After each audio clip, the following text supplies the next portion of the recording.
No, kje smo zdaj?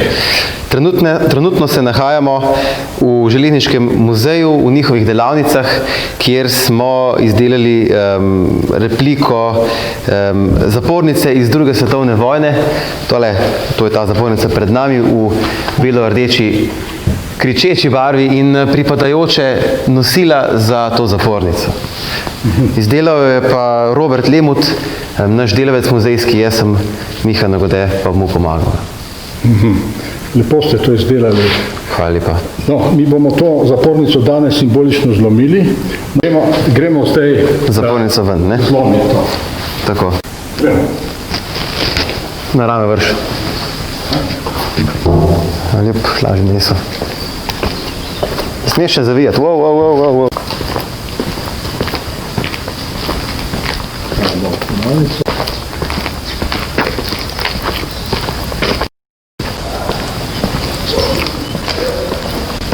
Levo.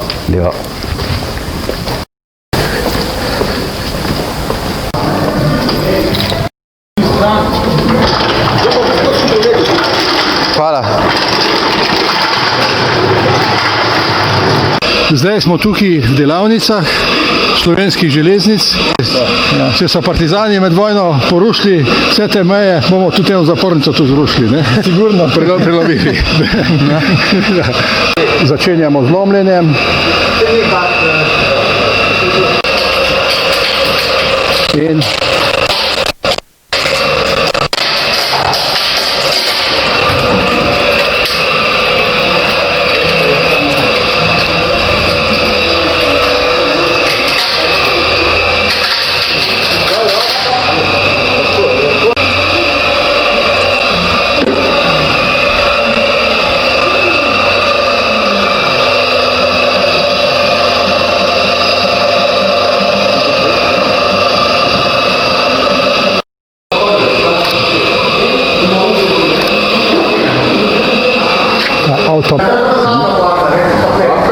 Miha, kaj je to zdaj za nami?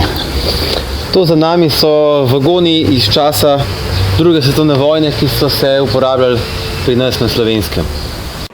Miha, kaj smo danes naredili? Danes smo simbolno prelomili zapornico, repliko zapornice iz časa II. Svetovne vojne, ki so jo uporabljali za zaščito okupacijskih območij v Sloveniji. No, to je ta polomljena zapornica. Namreč leta 1941 so 4 okupacijski režimi, nemški, madžarski, italijanski in režim ustaške Hrvaške, razdelili Slovenijo in slovenski narod obsodili na smrt. Zaradi partizanskega upora je narod preživel. Okupatorji so okupacijske meje zavarovali z bodečo žico, s takšnimi zapornicami, z bunkerji, Nemci pa tudi z minskimi polji in stražnimi stolpi. Danes smo to zapornico prelomili simbolično, zato da tudi na ta način simbolično obeležimo konec projekta okupacijske meje v Sloveniji 1941-1945, ki smo ga izvajali na oddelku za zgodovino Filozofske fakultete v Ljubljani.